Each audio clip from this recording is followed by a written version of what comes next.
Bonsoir, après cette journée si particulière où même Jupiter était de la partie, un avion présidentiel frappé par la foudre, ce n'est tout de même pas si fréquent. J'espère que la nuit qui s'annonce va être plus calme. Jusqu'à 1h, vous avez les pleins pouvoirs. C'est vous qui prenez la parole sur Europe 1 en appelant le 39 21 où vous attendent Julie et Asiba ainsi que Philippe Chartier qui réalise l'émission. Et vous pouvez également vous exprimer par mail sur le site europe1.fr ou nous envoyer vos commentaires, vos réflexions par SMS au 7 39 21 en commençant vos messages par le mot nuit. 39 21, je vous attends. Europe 1, Caroline Dublanche. Bonsoir Zaya. Bonsoir Caroline. Bonsoir. Je suis vraiment contente que vous avez pris mon appel. Parce Je que vous en prie. vraiment j'attendais ce moment-là Oui. pour intervenir. Vous m'avez envoyé voilà. un mail parce que vous êtes en instance de divorce depuis 1 an. Oui, depuis 1 an. Et moi, franchement, mon mari, je l'aimais beaucoup. Vraiment, je sais pas comment j'ai fait pour tomber sur la tête comme ça. Mais pourquoi vous avez décidé de divorcer alors ? Ben, écoutez, parce que au départ, tout au départ, on s'est connus et il y avait un récépissé autorisé de rester en France en attendant qu'on fasse ses papiers.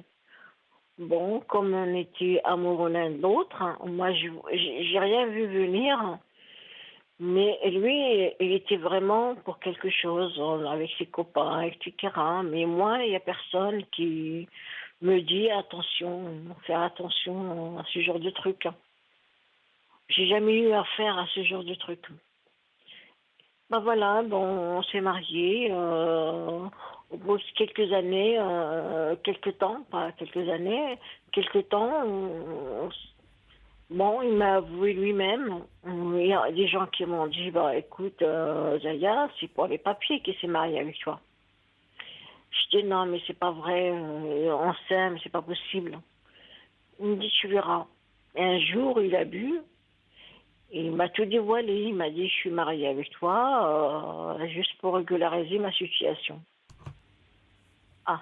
Et Là, il vous a dit ça sur un coup de colère ou Un coup de colère. ça vous semblait d'accord parce que Oui, un coup de colère, oui. bon Un coup de parce que colère, parfois vraiment, la colère fait dire des choses qu'on ne pense pas forcément. Ah. Un coup de colère, vraiment un coup de colère. Et moi, parce qu'il savait que je l'aimais vraiment. Mhm. Et il savait très bien, lui aussi, il m'aimait. Je ne dis pas de son amour, il m'aimait vraiment. Et il m'a choisi. Je lui dis, pourquoi t'as pas choisi quelqu'un, je sais pas moi, quelqu'un de plus jeune, déjà. Pourquoi ? Parce Bah, il est plus jeune que vous, votre mari ? Oui, il est plus jeune, il a 38 ans. Et vous avez quel âge, Zaya ? Moi, j'ai 50 ans. Oui. Alors, quand on s'est mariés, j'avais peut-être 45 ans. Voilà. Oui, donc il y a pas longtemps, vous êtes mariés, il y a 5 ans. Oui, il y a 5 ans. Donc, il avait 38 ans. Et je me suis posé la question. Il me dit, mais non, l'amour, elle n'a pas d'âge. Bon. Ce qui est vrai, c'est vrai. parfois, oui. Ouais. Par contre, là, mes enfants, ils l'ont pas accepté. Mes enfants, premier mariage, ils l'ont pas accepté. Il m'a dit, maman, écoute, méfie-toi, ces gens-là, juste pour régulariser la situation, et puis, paf, ils partent. J'ai dit, mais non, il m'aime, mon mari m'aime, je l'aime, laissez-moi tranquille, vivre tranquille. Bon, j'ai pas écouté personne, Oui. personne. J'ai fait qu'à ma tête, on s'est mariés. Quand on s'est mariés, bon, voilà, on a pris un appart tous les deux parce que je peux pas vivre avec mes enfants. Vos enfants sont majeurs Oui, ils sont grands. Ouais. Donc ils sont majeurs malgré tout. Donc ils m'ont dit bon voilà, il n'y a pas de problème, tu peux y aller vivre avec lui. Par contre lui, il viendra pas vivre avec nous dans notre maison.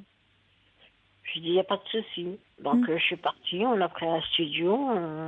Voilà, ça a marché bien. Oui. Et puis jusqu'au jour il avait bu franchement, et ça c'est un mec influençable, donc il est vite influencé. Oui. Et quand il est rentré, il m'a dit, tu sais, je suis mariée avec toi par les papiers. Le jour où il avait bu. Oui, le jour D'accord. qu'il avait bu. Il m'a dit, tu sais, je suis mariée avec toi juste pour les papiers. Oui. Je dis, non, je te crois pas. Non, je te crois pas. Ouais, notre amour, il est où alors? Il est dans les papiers. Il me dit, non, mais franchement... mais ça se voyait il tournait autour du pot, et il tournait dans toute la maison. Et, voilà. J'ai dit, bon, maintenant, je m'en vais chez moi. Puisque pour les papiers, moi, je m'en vais. Il m'a dit, non, tu t'en vas pas, tu restes ici. Enfin bref, je suis restée le lendemain. Je ne pouvais pas rester avec quelqu'un qui s'est marié avec moi pour les papiers. Je me suis renseignée à droite à gauche. Mais parce que ça, c'était le soir où il est rentré, où il était alcoolisé, où il vous dit ça. Ouais. Bon, Oui, donc, mais évidemment, je comprends que ça vous déstabilise profondément et que vous vous mettiez à douter de ses sentiments. Mais vous en avez reparlé à froid, c'est-à-dire lorsqu'il n'était plus alcoolisé, de ça avec lui. Qu'est-ce qu'il a dit à ce moment-là? Il était sur la même ligne ou est-ce qu'il a nié? Qu'est-ce qu'il disait? Pas du tout. Oui. Pas du tout. C'est-à-dire? Il était pas, c'est-à-dire, il m'a dit non, mais c'est pas vrai. J'étais avec tel. Ils m'ont fait boire pour te dire ça, etc., etc. Parce que tu es quelqu'un de bien, et ils sont jaloux, etc.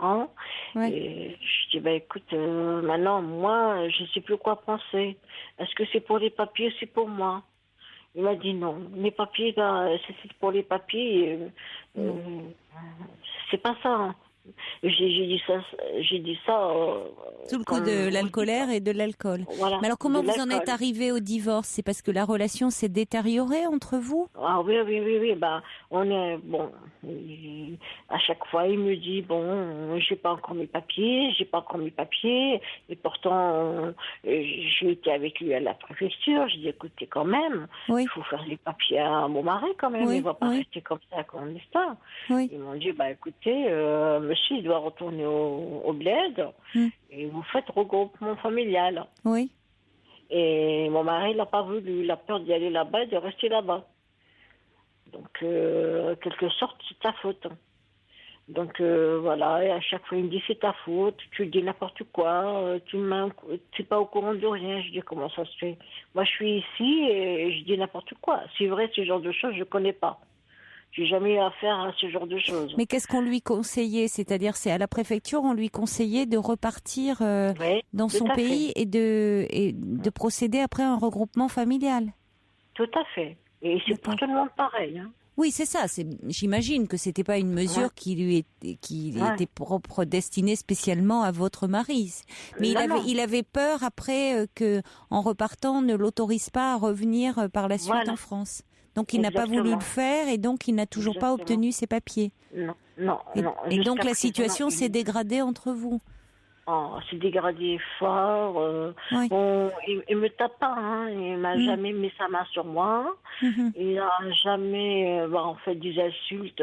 Oui, il m'a insulté. Voilà. Pourquoi tu m'as laissé? Pourquoi tu es parti? Tu m'as laissé comme un pauvre malheureux. Mais vous l'aviez laissé? Ouais, je l'ai laissé. Je suis retournée chez moi. D'accord. Je pouvais pas rester. Vous aviez gardé votre appartement, vous? Ah oui, mais j'ai gardé ma maison. Bon. Oui. D'accord. Donc lui, il est resté dans l'appartement qu'on avait pris à deux. D'accord. Donc là, franchement, la première fois, il s'est fait arrêter par la police de l'air et frontières. On m'appelle, donc j'étais pas en divorce. Donc on m'appelle, on me dit, madame, votre mari, il faut venir chercher votre mari. Oui. Donc voilà, j'y suis allée, j'ai été le chercher, voilà. Ils n'ont rien trouvé sur lui, aucun papier, lettre, c'est-à-dire que... Il n'a pas un titre de séjour? Il n'a pas... en attendant, il a un titre de séjour quand même? Oui, il a un titre de séjour, Oui. Il a un titre de séjour, n'autorise pas à travailler ni quoi que ce soit. Donc voilà, elle est là, c'est plus de 6 jours. Demain, il peut lui dire, allez hop, il faut partir. Donc lui, il a peur de partir. Je dis, mais si tu pars, normalement, tu un pars chez toi. titre de séjour, c'est valable. Il n'est pas en situation irrégulière, votre mari? Bah, quand on lui a donné les papiers, non, il n'était pas en situation régulière. Alors Parce que peut-être qu'il n'a pas renouvelé. C'est ça, il faut le renouveler, un titre de séjour. Ça se renouvelle tous les il a ans. renouvelé. Bon. Alors pourquoi il a faut renouvelé. partir? C'est ça que je comprends pas. Mais la Bah, situation, elle n'est pas vraiment là-dessus. Vous m'appeliez parce que vous êtes divorcé et malgré ce Pas divorce, divorcé, pas encore. pas encore. Vous êtes en instance de divorce, pardon. Ouais. Et malgré tout, vous dites dans votre mail que vous ne voulez pas voir votre ex-mari ni lui téléphoner, mais que lui revient à la charge. Il vous Oui, il revient à rappelle, la il vous dit charge. qu'il n'est pas bien. Et donc que vous aimeriez pouvoir passer à autre chose, mais Oui, que c'est ça. lorsqu'il vous rappelle, eh bien, ça réveille tout ce qui s'est passé. Et on l'entend bien, Exactement. puisque vous nous parlez de tout ça et que vous semblez avoir une certaine culpabilité. Alors, quand il revient vers vous, quand il revient à la charge, pour reprendre votre expression, que vous dit-il? Qu'est-ce qu'il attend de vous quand il vous rappelle? Il attend de moi d'annuler le divorce. Il attend de moi que j'annule le divorce et que de vivre ensemble, quoi, de repartir à zéro. Et moi, je ne peux pas, parce que je ne peux pas annuler le divorce. Ça fait plus d'1 an qu'on est en divorce.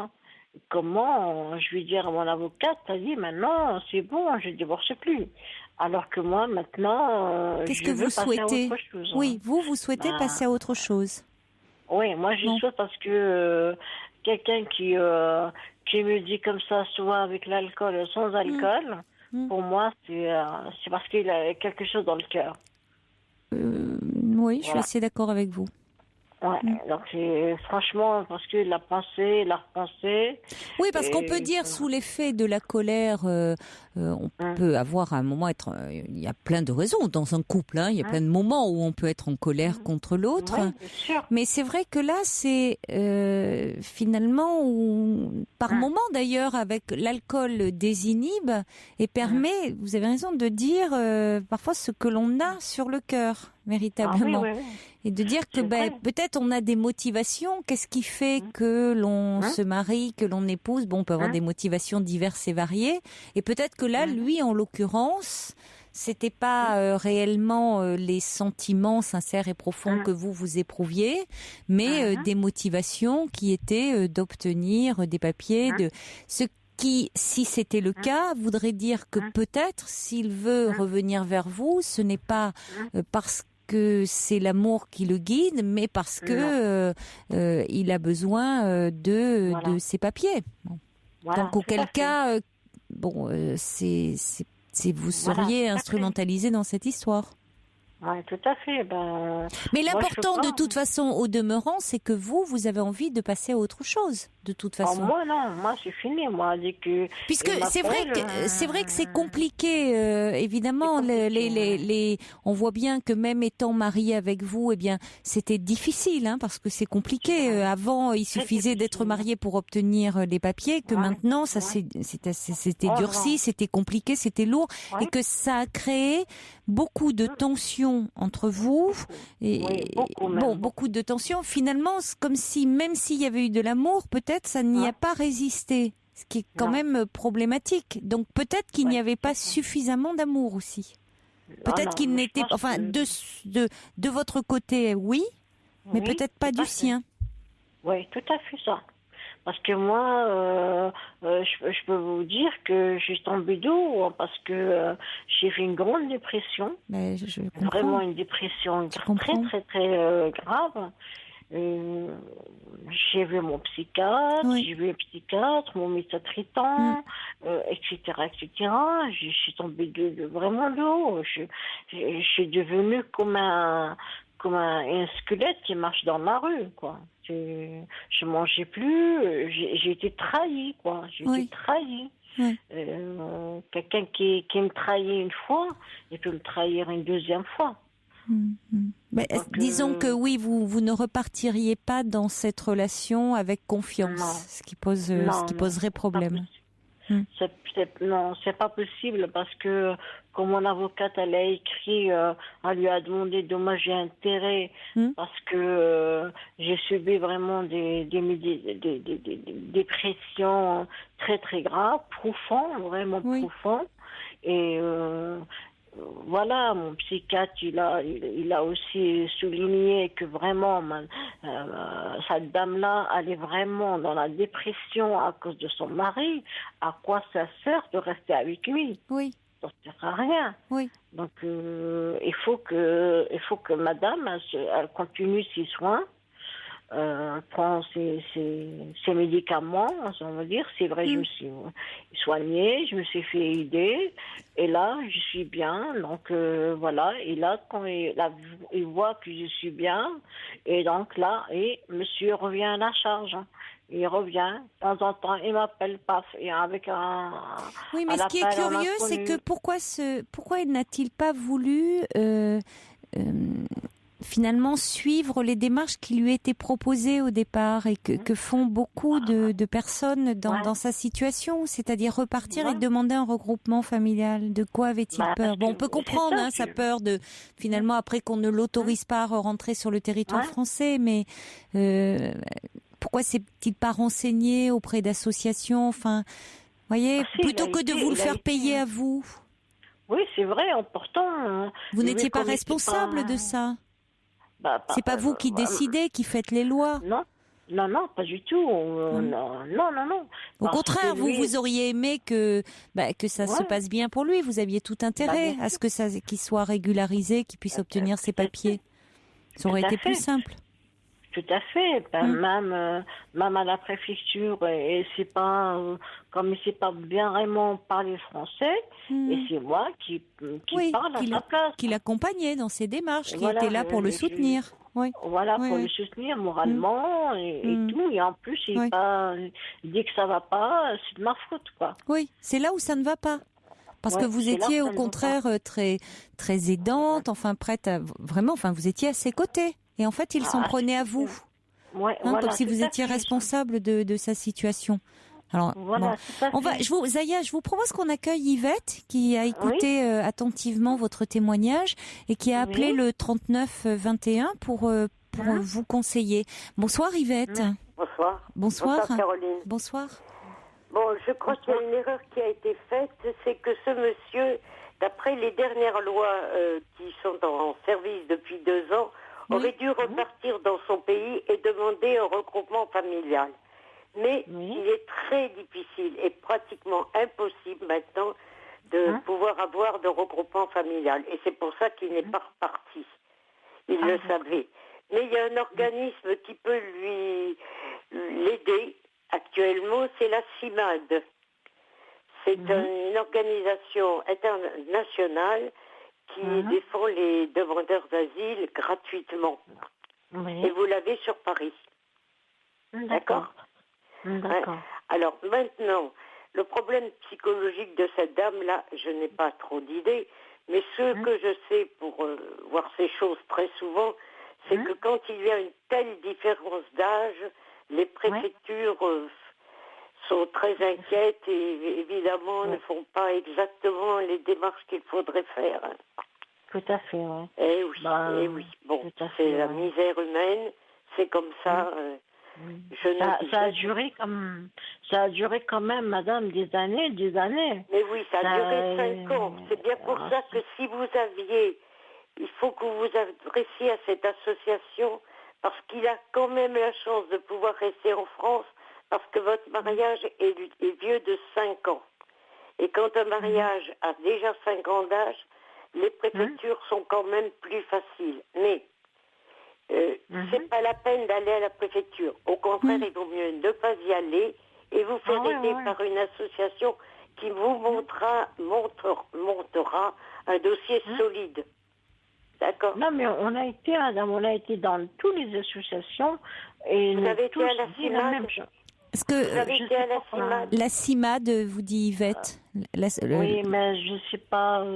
Parce que nous, on n'est pas dans Paris, on est dans le Nord. La CIMAD, c'est une association. existe partout. Hein. Ah, d'accord. Mais la CIMAD, c'est l'association qui s'occupe des personnes demandeurs d'asile. Voilà. D'accord. Les demandeurs d'asile en difficulté. D'accord. Hein. C'est-à-dire. Moi, j'ai pas l'adresse sur le Nord. Oui, enfin, mais on peut la trouver. CIMAD, CIMADE. CIMADE, de faire Oui. CIMAD dans la région où vous habitez, je ne sais pas où vous habitez, et vous trouverez leur adresse tout de suite. D'accord. Mais le problème que là, madame, ce qui se pose, c'est que mon mari, il a reçu, comment on appelle ça, une OQTF. Voilà. Une obligation à quitter le territoire français. Exactement. Et il est toujours là. Bon, il est toujours là, je sais bien, vous n'êtes pas les seuls. Bon, écoutez-moi, essayez de prendre contact avec la CIMAD. Est-ce que, attendez, qu'est-ce que je peux vous dire qui peut vous conseiller qu'est-ce que vous avez dans votre ville? Qu'est-ce que vous avez comme association caritative? Il n'y a pas grand-chose. Il y a la Croix-Rouge. Bon, la Croix-Rouge. Eh bien, stoppons. Vous allez à la Croix-Rouge. Vous leur demandez l'adresse de la CIMAD. Ouais. Et eux vous la donneront si vous n'avez pas d'ordinateur. Voilà. Vous apportez tout votre dossier. OK? L'OQTF et tout ce qu'il vous faut, tout ce que vous avez eu. Et vous leur présentez et ils vous aideront à défendre votre mari. En tout cas, elle n'est plus avec son mari, de toute façon. C'est ça, c'est qu'elle n'est plus avec son mari. Et c'est vrai que vous pouvez dire à votre mari, quand il vous appelle, qu'il peut contacter cet organisme. Voilà. Mais vous, peut-être que ça vous aidera à moins porter ça et à moins vous sentir responsable de lui, à moins avoir cette culpabilité. Parce qu'on a l'impression que vous avez comme une forme de culpabilité. Alors qu'après tout, vous avez fait ce que vous avez pu pour cet homme, et puis vous le faisiez même pas. D'ailleurs, c'était pas pour rendre service, c'était vous aimiez cet homme. Non, voilà. Bon, plus maintenant. Votre situation s'est dégradée. Alors après, comme vous dites, vous n'êtes plus en confiance, vous avez besoin d'avancer. Donc lui veut vous recontacter parce que il s'accroche à vous, mais peut-être pas pour de bonnes raisons, en tout cas de votre point de vue. Donc il ne faut pas vous laisser, si vous voulez, happer par lui. Tout à fait, encore une fois. Oui, encore une fois. Parce que là, non, je me laisserai pas faire parce que j'ai même pas appelé mon avocate pour lui dire, mon mari, il m'harcèle encore. Parce que j'appelle ça, c'est comme du harcèlement. Caroline, il y a le côté psychologique, il faut l'aider elle-même. Bien sûr. Il faut aider, je crois. Oui, bien sûr. C'est effectivement Zaya qui a besoin d'aide par rapport. Vous avez raison, Yvette. Qui a besoin d'aide par rapport à cet homme. Et lui, elle peut lui dire qu'il va dans cet organisme et qu'il se débrouille maintenant. C'est son affaire. Non, mais exactement. Franchement, à toute honnêteté, moi je lui dirais rien du tout parce que il m'a fait souffrir, il m'a fait tomber de haut. Alors vous avez raison. Donc je ne peux pas lui dire fais ça. Alors vous avez raison. Alors c'est Zaya, vous avez raison. Maintenant, il faut vous occuper de vous et de votre vie. Comme dit Cathy, c'est à vous de décider si vous voulez ou non de cet homme. Vous avez décidé que vous n'en vouliez plus, que vous vous occupez de vous et qu'après tout, il est assez grand pour s'occuper de lui-même, pour frapper aux bonnes portes, aux associations. Il peut avoir des contacts, mais en tout cas, qu'il n'attende pas de vous que vous vous occupiez de lui, parce que, comme vous dites, il vous a fait du mal. Ah oui, tout à fait, mais c'est pas un mal de rien du tout. C'est un mal, j'ai failli perdre la vie quand même. Bon, alors... C'est à elle, il faut que quelqu'un s'occupe d'elle, surtout. Voilà. Et lui, entre eux, ils connaissent les associations. Oui, en général. Savez, entre eux, ils savent. Oui, en général, ils se soutiennent. Mais si on pouvait prévenir ces femmes de ne pas se laisser avoir, je ne sais pas comment faire. Il y en a très peu, mais il y en a quelques-unes qui se font avoir.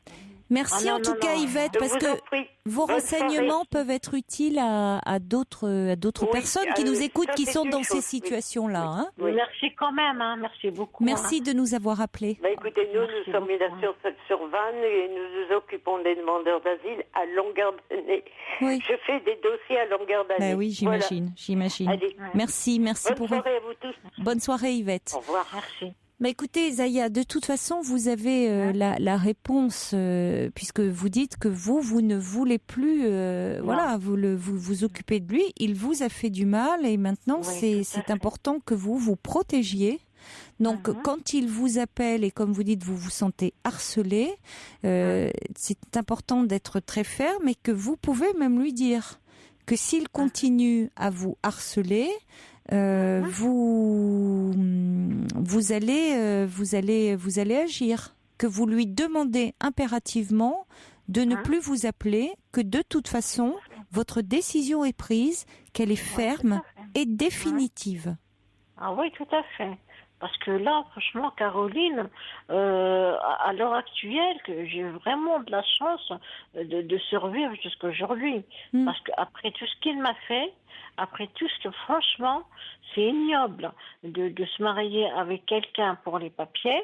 Et alors après, il me dit non, c'est pas pour les papiers, c'est pour les blabla. Bon. Je ne crois pas. Vous, il vous a fait du mal, vous vous êtes senti trahi, blessé. On comprend que vous n'ayez pas envie maintenant de l'aider dans ses démarches. Ça se comprend de votre point de vue. Donc, il faut que vous vous occupiez de vous, que vous continuiez avec votre avocate et que vous ne donniez pas de prise. Au besoin que vous changiez aussi de numéro. C'est quand même la meilleure façon. Je ne sais pas comment qu'il l'a eu. J'ai changé mon numéro. C'est que quelqu'un lui a donné, hein, dans votre entourage. Oui, tout à fait. C'est que quelqu'un de votre entourage lui a donné. Il ne peut pas le deviner. Bon. Alors, demandez conseil à votre avocate aussi là-dessus, parce qu'à ce moment-là, elle peut-être aussi, c'est son rôle aussi, hein, en tant qu'avocate, passer un petit coup de fil à ce monsieur en disant que s'il continue comme ça à vous ennuyer au téléphone, il peut être poursuivi aussi pour ça. Elle peut lui faire un petit courrier. D'accord. Parce que là, j'ai oublié aussi de vous dire que elle me dit, voilà, tout ce qui a été dit, tout ce que j'ai dit, j'avais des preuves. J'avais vraiment des preuves. Mon psychiatre qui me soignait, grâce à lui que je suis encore debout. Franchement, je pensais pas qu'un jour je vais vivre, parce que c'est très très dur quand on aime quelqu'un. On se donne tout, et même laisser ses enfants. J'ai pas laissé mes enfants en bas âge. Ils sont grands, ils sont majeurs. J'ai bien voulu refaire ma vie, et voilà, je suis tombée d'où j'étais même, je mangeais plus. Oui, j'ai bien compris que vous aviez été très détruite par cette histoire. Donc c'est clair, Zaya, vous n'avez pas d'ailleurs même à vous justifier. Ce que j'ai du mal à comprendre, c'est pourquoi vous éprouvez encore le besoin de vous justifier par. Qu'est-ce qui vous pousse à... Vous voyez, c'est comme si vous aviez besoin de dire... Pourquoi on sent que ça reste encore très douloureux. Ouais, bon, finalement, douloureux, oui, mais on sent à quel point ça reste encore douloureux. Donc, bon, cet homme vous appelle, lui, a ses raisons pour vouloir arrêter la procédure de divorce. Vous avez les vôtres pour vouloir la poursuivre. Ce qui compte, c'est ce que vous souhaitez, vous. Voyez, vous ne défendez pas, vous ne poursuivez pas les mêmes intérêts. Bon, non, donc lui, il a les siens, vous avez les vôtres. Donc pourquoi finalement les siens vaudraient plus que les vôtres? On a l'impression que vous vous justifiez en disant j'ai souffert, vous comprenez, donc je ne peux pas finalement l'aider dans ses démarches. Non, ça s'entend. Pourquoi vous justifiez? C'est comme ça. Je me justifie en quelque sorte parce que j'ai trop souffert. Mais on l'entend. Trop abîmée, j'étais même abîmée. Oui, mais donc occupez-vous de vous et poursuivez votre chemin. Vous n'avez pas, à un moment, ce qui compte, c'est votre vie. Tout à fait. Il faut que vous en convaincre. Vous n'avez pas besoin de nous en convaincre. Il faut que vous arriviez, vous, à vous en convaincre. Alors, au besoin, continuez à vous faire aider un petit peu sur le plan psychologique. Oui, c'est vrai. Ce travail que vous avez fait, je crois qu'il est important de le poursuivre. Hein. Et puis, si vous n'arrivez pas un peu à vous défaire comme ça du lien, c'est parce que certainement, parce qu'il sent aussi cette fragilité chez vous. Et à ce moment-là, parlez-en à votre avocate en disant, elle peut soit lui faire un petit courrier ou avec votre psy aussi, de façon à la prochaine fois que vous l'avez, déjà vous ne décrochez pas quand il vous appelle. C'est aussi la meilleure façon, c'est de ne pas répondre, de ne pas donner prise, de ne pas répondre quand il appelle. Ou une bonne fois pour toutes, vous lui dites maintenant ma décision est ferme et définitive. Voilà. Et s'il continue à vous appeler, à ce moment-là, en parlez à votre avocate pour qu'elle vous donne un petit tuyau ou au besoin un courrier en disant après ça relève du harcèlement. Hein. Voilà, bon courage Zaya. Au revoir. Merci beaucoup Caroline, merci beaucoup. Au revoir. Au revoir. Europe 1. Pour intervenir dans l'émission, appelez le 39 21 34 centimes la minute. Caroline Dublanche. Bonsoir Véronique. Bonsoir Caroline. Bonsoir. Bonsoir. Vous avez entendu l'histoire de Zaya et vous êtes reconnue un peu dans cette histoire. Oui, tout à fait, oui. Oui. Et moi, en fait, dans quel sens? Dans quel sens, c'est que je me suis mariée aussi donc avec un étranger d'origine algérienne et je suis restée 7 ans mariée avec lui. Et en fait, quand il a eu ses papiers, et pourtant au départ, c'est pareil, j'étais beaucoup plus âgée que lui.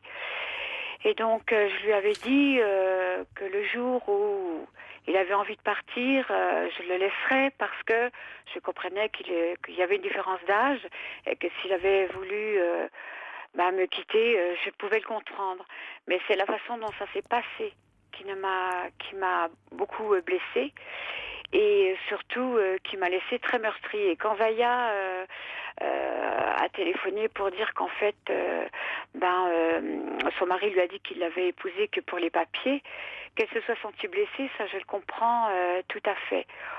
Moi, j'avais un petit peu cette idée-là dans la tête, mais je ne pensais pas à ce point-là. Et si j'avais quelque chose à lui conseiller, effectivement, c'est exactement ce que vous lui avez dit, Caroline, c'est-à-dire qu'elle cesse de prendre ses appels et que s'il continue, effectivement, qu'elle s'adresse à son avocat et qu'il est absolument inutile qu'il revienne parce qu'en fait, il veut revenir parce que s'il est divorcé, il n'aura pas ses papiers parce que le fait qu'il est l'épouse d'une femme française lui donnait automatiquement la nationalité française. En tout cas, c'est ce qui s'était passé avec moi. Là, on voyait que c'était compliqué. C'est parce que peut-être au moment où vous étiez avec vous, cet homme, mais là, c'était compliqué. À un moment, c'était comme ça, mais ça ne l'est plus. Oui, ça a dû changer. Ah oui, ça s'est durci. Mais, oui. Malgré tout, j'ai quand même eu beaucoup de mal à ce qu'il ait ses papiers. Hein. Oui. Parce que moi, je l'ai épousé en 2002. Oui, et il pouvait les avoir tout de suite et il les a pas eus parce qu'évidemment la préfecture, vu mon âge, vu le sien, on soupçonnait je ne sais trop quoi. Oh, mais malheureusement, il y a des situations même de personnes qui sont mariées, qui ont un enfant, qui travaillent et qui n'arrivent pas à obtenir leurs papiers parce que vous savez maintenant il faut présenter c'est pas le terme, c'est pas un concours, il faut passer un examen, voilà. Oui. Et je connais comme ça une jeune femme qui travaille depuis plus de 10 ans, qui a une petite fille, qui est mariée, mais à chaque fois c'est au niveau de la maîtrise de la langue où c'est un peu délicat et où elle est recalée à cet examen. Donc, du coup, elle n'arrive pas à avoir la nationalité française. Donc, c'est compliqué, hein. Ça peut être. Chaque situation, c'est au cas par cas. Ce sont des situations difficiles et douloureuses parfois. Oui. Le fait d'être marié avec un ressortissant français facilite quand même les choses. Encore maintenant. Facilité, oui. C'est de moins en moins vrai. Oui. Et oui, en quelque sorte, quoi. Mais en fait, c'était uniquement pour les papiers. Et je pense que si elle n'avait pas voulu divorcer, qu'il soit resté, et une fois qu'il aurait eu ses papiers, il l'aurait quitté. Ça, je peux vous le garantir. La façon dont elle parlait de lui, je l'ai ressenti comme ça, absolument. Bah, ce qui est embêtant, c'est qu'il a après, c'est pas toujours ce qui se joue, c'est toujours compliqué ce qui se joue dans un couple, mais c'est Zaya nous disait qu'elle était présente, qu'elle accompagnait à la préfecture, puisque justement il y avait cette barrière de la langue. Et puis à chaque fois, finalement, il y avait beaucoup d'agressivité, parce qu'on peut comprendre que pour cet homme, ça soit une source d'angoisse. Mais pourquoi s'en prendre à Zaya, puisqu'au contraire, elle était très très prévenante, très présente pour lui, donc elle n'avait pas à payer pour ça. Hein. Au contraire, elle n'était pas responsable. C'est pas elle qui fait les lois. Mais de toute façon, on paye pour toutes les bontés qu'on a et voilà. Hein. Moi, j'avais en plus de la violence dans notre couple, donc on se battait carrément parce que moi, je me suis pas laissée faire. Oui. Donc c'était devenu insupportable. Et quand il a eu ses papiers, la violence a augmenté, jusqu'à ce que je décide moi aussi de me sauver. Sans ça, je crois que je serais peut-être dans mon cercueil à l'heure actuelle. Mais malheureusement, je n'arrive pas à en décrocher. Enfin, moi, personnellement, j'en ai complètement décroché. Mais lui, du coup, maintenant, il se trouve dans une situation extrêmement précaire. Et sans arrêt, il me téléphone, sans arrêt, il m'appelle, il pleure, il me demande mon aide. Et j'arrive pas à m'en défaire, du tout, parce que, effectivement, je lui coupe pas tous les ponts parce qu'il me fait pitié. Et quand il vient... C'est paradoxal, ça. Vous venez de nous dire que ça a été très, très compliqué, que cet homme, vous vous êtes senti utilisé dans la relation, qu'il y a eu de la violence entre vous. Oui. Et que malgré tout, il vous fait pitié. Oui, il me fait pitié. Ce qui est d'ailleurs pas un sentiment... c'est pas un sentiment valorisant pour lui. Pourquoi il vous fait pitié? Il me fait pitié parce que je le vois vraiment dans entre guillemets la misère. Il n'arrive pas à trouver de travail. Il est au RSA maintenant. La plupart du temps, il vient pleurer en me disant que il a plus rien, plus d'argent, plus rien à manger. Effectivement, avec 400 €, il n'y arrive pas. C'est un gros fumeur. Et j'ai pitié, alors je lui ouvre ma porte, je lui fais à manger, je lui donne un petit peu d'argent, mais je me rends compte que ça me pèse moi énormément et que je n'arrive pas à m'en défaire parce que je me dis mais je serais pas un être humain si je le laissais dans la rue, alors que parfois on donne la piécette aux mendiants, vous voyez. Et j'ai vécu 7 ans avec lui et j'y arrive pas alors que j'en ai envie. J'ai envie, je veux plus le voir. Mais ça m'éclaire parce que j'avais le sentiment, c'est un peu ce que je ressentais chez Zaya.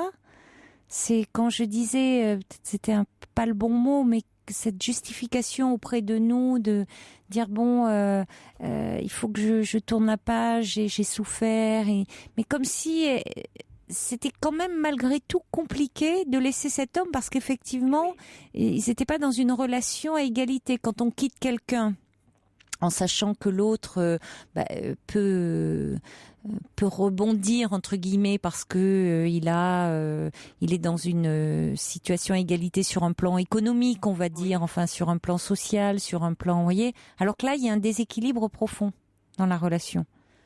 Oui, absolument. Mais en fait, Zaya, elle l'a aimé, donc elle a été extrêmement déçue. Oui, ça forcément. Ouais. Forcément, quand on se dit que il y avait que finalement elle l'aimait et que là c'était pour des raisons autres. Mais bon. Oui. On découvre parfois, alors peut le découvrir dans d'autres histoires. Quand une histoire d'amour s'arrête, on peut aussi découvrir parfois que on aimait quelqu'un et puis que cette personne nous aimait moins, voire pas du tout, qu'on a été aussi abusé. Oui, bien sûr. Ça peut arriver aussi, pour d'autres raisons. Et c'est toujours une profonde blessure. Oui, moi je me suis extrêmement impliquée pour lui. Pour vraiment l'aider à s'en sortir, pour qu'il ait une vie meilleure, pour qu'il ait un travail.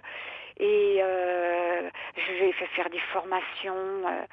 Écoutez, cet homme-là, il m'a coûté les yeux de la tête pour ça. Oui, mais c'est là, vous voyez, où c'est pas neutre non plus. Là, cette rencontre, elle est pas neutre. C'est-à-dire dès le départ, part, il y a quelque chose qui se joue qui s'est joué de singulier. Quand vous dites cet homme-là, il m'a coûté les yeux de la tête. Oui, oui.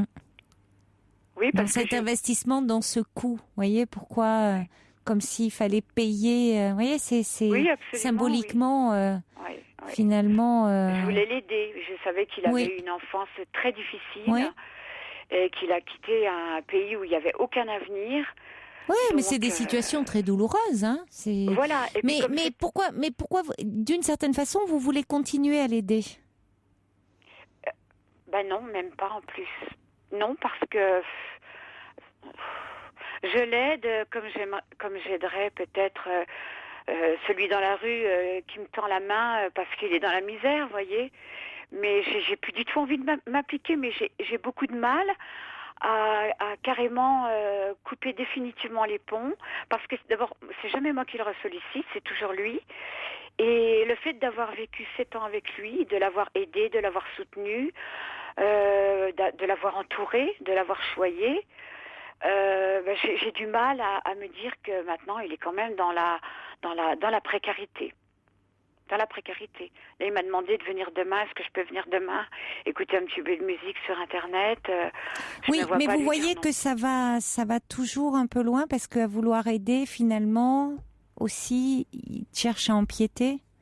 Oui, absolument. Et en même temps, derrière la relation d'aide, en disant je veux aider dans une relation amoureuse, dans la relation de couple, dire je vais prendre en charge, aider. Alors il y a un côté très gratifiant aussi, parce que finalement à aider l'autre. Puis dans la relation d'aide, c'est aussi, on prend un peu le pouvoir dans la relation. Oui, certainement. C'est nous qui avons le pouvoir. Exactement. Et c'est toujours à double tranchant. Oui. Parce qu'à un moment, l'autre peut aussi se rebeller contre ça. Oui, absolument. Peut-être qu'il s'est rebellé contre ça aussi, le fait de l'avoir vraiment protégé. C'est pas protégé, puis à un moment d'avoir trop d'ascendant sur lui. Oui, forcément, j'en avais de par ma situation, c'est clair. Pourtant, j'ai essayé de ne pas lui montrer, mais il a dû se sentir, je sais pas. Je sais pas ce qu'il va devenir. Je voudrais arriver vraiment à m'en détacher, puis m'en occuper. Et j'ai du mal. Et c'est vrai que je conseille à... Il faudrait qu'il aille vers des associations susceptibles de l'aider. Parce qu'il y en a quand même. Il faut profiter. Ouais. C'est ce que je lui dis. Je lui dis, il y a les Restos du Cœur, tu peux aller faire... mais des associations actives, des associations militantes aussi. Vous voyez ? Pas seulement c'est formidable ce que font les Restos du Cœur, mais elles sont dans l'aide pour venir aux gens qui effectivement dans le quotidien pour leur permettre de manger, enfin vraiment de les aider dans le quotidien. Mais il y a aussi pour les demandeurs d'asile et autres, il y a des associations qui vraiment militent à leur côté. Enfin, il y a des associations qui sont à même de les aider. Ça peut aussi être utile. Là aussi, vous pouvez l'aider de cette façon-là et l'aider finalement à se prendre en charge et à retrouver une certaine dignité, parce que éprouver de la pitié pour quelqu'un, c'est jamais une bonne chose pour lui. Oui, très certainement. Lui redonner aussi une certaine fierté. Mais il a ses papiers, lui, par contre. Alors, je ne sais pas si les associations dont parlait l'autre dame lui seraient utiles à lui. Oui, lui a ses papiers. Oui, lui, il a ses papiers. J'ai réussi à lui faire avoir difficilement, mais j'y suis arrivée. Bon, alors pourquoi après c'est compliqué pour lui? Ça, c'est une autre histoire. C'est compliqué parce qu'il trouve pas de travail. Ouais.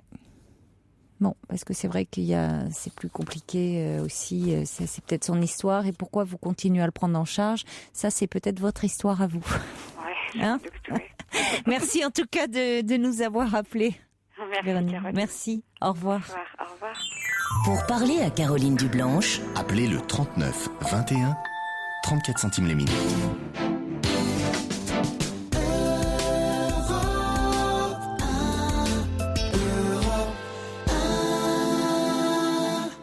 Bonsoir Jamal. Bonsoir Caroline, Bonsoir. Comment ça va? Ça va bien et vous? Ça va, moyen. J'aurais aimé avoir mes papiers en France. Oui, alors vous êtes en voiture et vous avez écouté la discussion et vous dites, vous vouliez un petit peu parler de la situation des sans-papiers en France, parce que justement c'est votre cas. Ça fait 15 ans que vous vivez en France, c'est ça? Exactement, depuis Alors, depuis 2008 exactement, depuis 2008. D'accord. Mhm. Enfin, ça fait... Je vis ici en France. Et, Donc ça j'ai fait pas rencontré 15 ans, hein? Non, Oui. non, Oui. je me suis trompé. Je suis rentré en 98, pardon. 98. C'est le D'accord. fait que je suis mal garé, ça me perturbe un peu. D'accord. Alors, Bon, je suis fâchée recommence. moi aussi avec les chiffres, donc il n'y a pas de souci. Je recommence. Je suis rentré en France en 98. Oui. J'ai passé 10 ans sans papier, un clandestin basique, le vrai clandestin à Paris. Tout le monde a profité de moi. Les gens, ils disent, ils ont qu'à se faire les papiers, ils ont qu'à y aller travailler, mais il faut savoir que quelqu'un sans papier à Paris, il se fait exploiter par tout le monde. Alors Et c'est qui tout le monde? Tout le monde. Les propriétaires d'hôtels, les locataires, les avocats surtout. Les avocats, c'est des vrais suceurs de sang. Ouais, alors on peut pas dire pour- tous les avocats, hein, quand même. Il Ah faut bah, peut-être. Vous un êtes avocat- tombé sur Alors, des je vous explique. sur des Pour avocats ouvrir comme un ça. dossier- Ouais.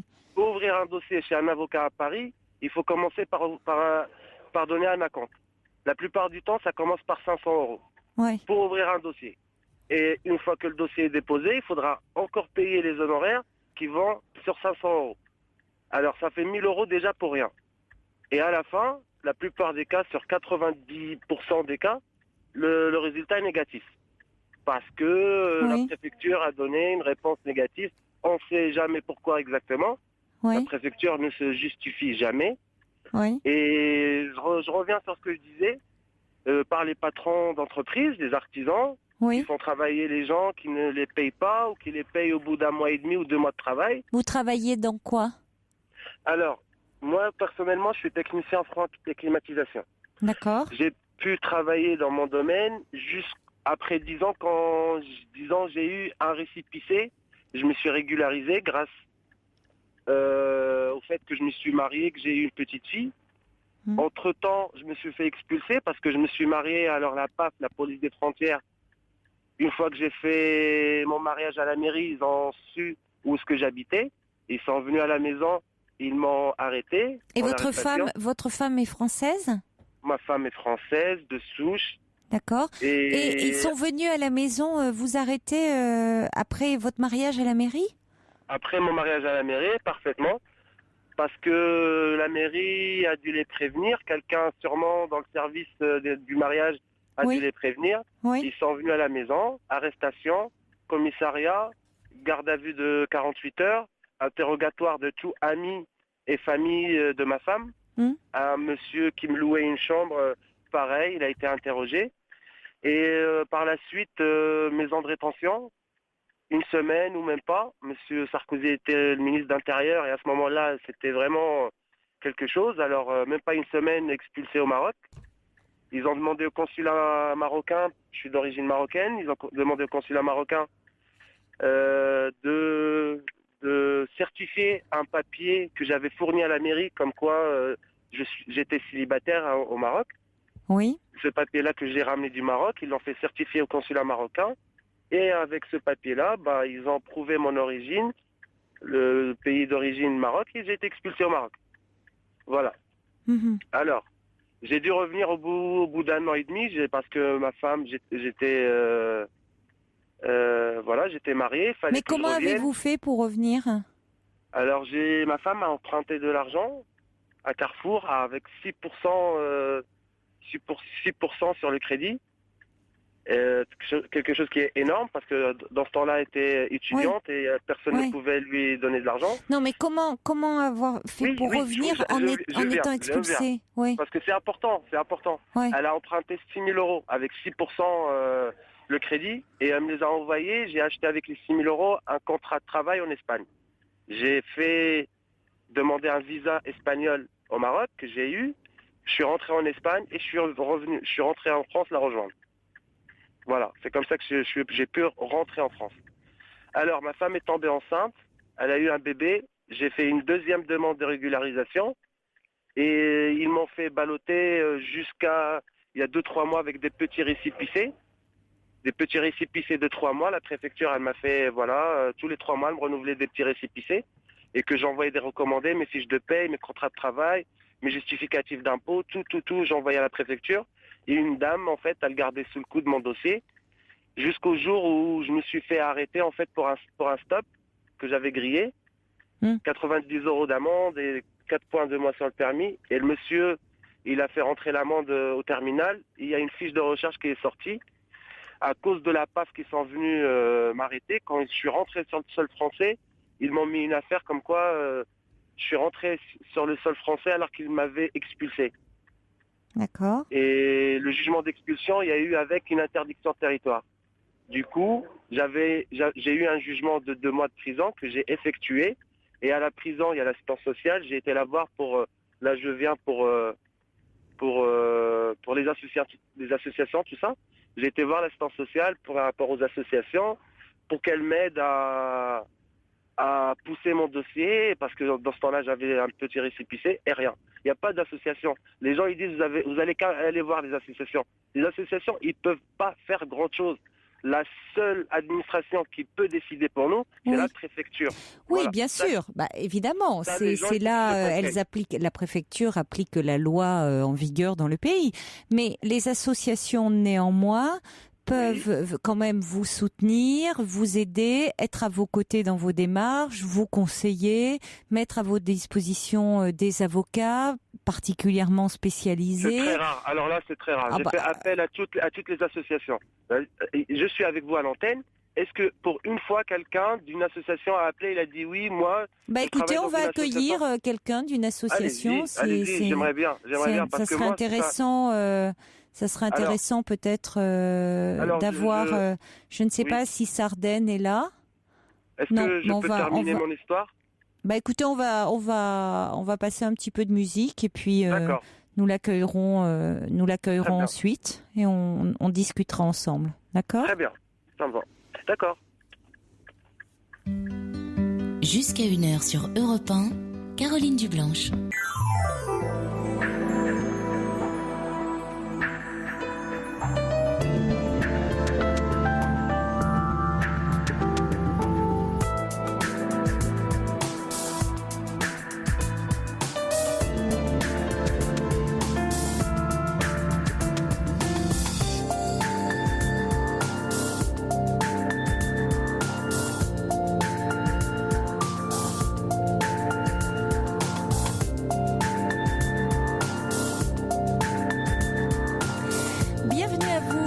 Rejoignez sur Europe 1 dans cette émission qui est la vôtre et où vous pouvez nous parler de vous, de votre vie, me poser toutes les questions qui vous préoccupent en appelant le 39 21. Vous pouvez également rebondir par SMS au 7 39 21 en commençant vos messages par le mot nuit.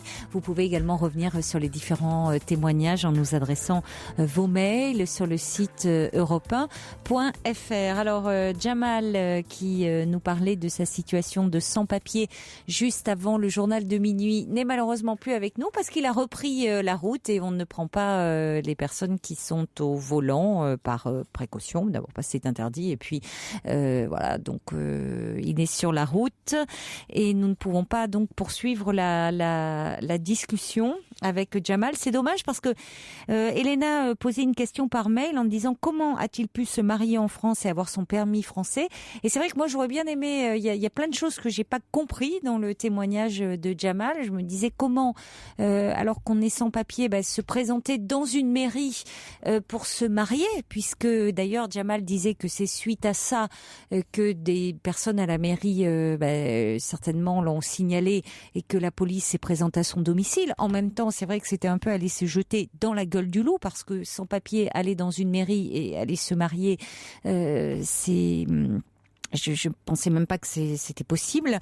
Et après, j'ai pas compris cette histoire de passer par l'Espagne pour obtenir un certificat de travail. Donc, il y a plein de choses où j'aurais bien aimé avoir des pouvoir poser des questions, mais bon, malheureusement, Jamal est pas là. Alors, Jamal nous disait que les associations ne pouvaient rien faire, n'avaient été d'aucun recours pour lui, puisque ça passait évidemment par les préfectures. Évidemment, c'est là que les lois, c'est elles qui font appliquer la loi. Et il demandait s'il y avait des représentants d'associations. Alors Sardaigne, c'est à vous que va incomber cette lourde tâche. Vous êtes avec nous au 39 21. Merci d'avoir répondu présent. Représentant d'associations, je ne sais pas, c'est peut-être un peu lourd, mais vous avez travaillé. Bonsoir Sardaigne. Oui, bonsoir. Bonsoir. À vous et tous vos auditeurs. Vous avez travaillé à la CIMAD dont nous parlait Yvette tout à l'heure. Oui, ça fait il y a déjà très longtemps, mais oui. J'ai quand même appris 2 ou 3 choses concernant les conditions d'entrée et de séjour des étrangers en France.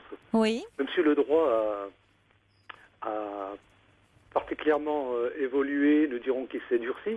Oui. Avec pas mal de restrictions qui donnent, il faut le reconnaître, pour ces dernières années, un climat et une atmosphère qui n'est pas très propice pour des étrangers qui méconnaissent leurs droits de les faire valoir, parfois. Et il y a des structures comme notamment la CIMAD. Il y en a beaucoup.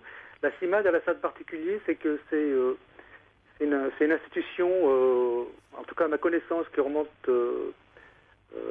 à la Seconde Guerre mondiale, où elle a organisé un peu l'accompagnement, l'aide des réfugiés pendant cette période. Et elle est connue aussi pour des projets de développement avec des pays du Sud, des régions un peu démunies. Oui. Et elle est surtout connue, en tous les cas, moi, j'ai fait à l'époque des permanences avec des responsables de la CIMAD concernant le droit des étrangers. Alors la CIMAD, elle a une maison mère, si on peut dire, à Paris, et puis des antennes locales dans quelques grandes villes de France, comme Lyon, Marseille. Oui. Et elle a aussi ça de particulier, c'est que, je ne sais pas si ça a changé depuis, je ne le crois pas, elle est la seule qui a un droit d'entrée dans les centres de rétention et même une permanence. Donc, qui est intéressant pour prendre contact avec les personnes qui auraient besoin d'informations, parce que c'est souvent cela qui manque aux intéressés. C'est au regard des situations diverses, quel est l'état du droit et comment éventuellement ils peuvent bénéficier d'assistance juridique. Voilà, alors concernant Jamal, et pour répondre à votre interrogation, comment un étranger en situation régulière peut se marier à une mairie. J'avoue que le droit européen, notamment la Convention européenne de sauvegarde des droits de l'homme, qui est un traité qui est signé par les pays qui sont membres non seulement de l'Union européenne, mais bien au-delà. Il doit y avoir une cinquantaine de pays qui ont ratifié cette convention. La France l'a ratifiée dans les années 70, aux alentours de 75-76. Et c'est un traité international qui s'applique immédiatement en droit interne. C'est-à-dire que n'importe qui peut faire valoir ses dispositions devant un tribunal français, devant un tribunal national, quel qu'il soit. Et la Convention, elle indique dans son article 12, alors celui-là je m'en souviens bien, elle indique que tout étranger a droit au mariage. Ah d'accord. Et la jurisprudence de la Cour européenne des droits de l'homme, du même nom, est constante là-dessus.